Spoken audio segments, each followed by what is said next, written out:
नमस्कार. शिक्षण सप्ताह आज दुसरा दिवस. या निमित्ताने गणितीय संगीत खुर्ची यामध्ये आपण खेळ घेणार आहोत.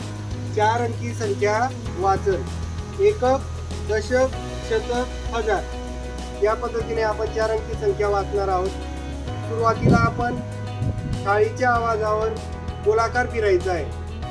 गोलाकार फिरल्यानंतर थाळी थांबल्यानंतर आपण या जी खुर्ची आपल्याला मिळेल त्या ठिकाणी आपल्याला बसायचंय आणि आपण संख्या वाचणार आहोत.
तीन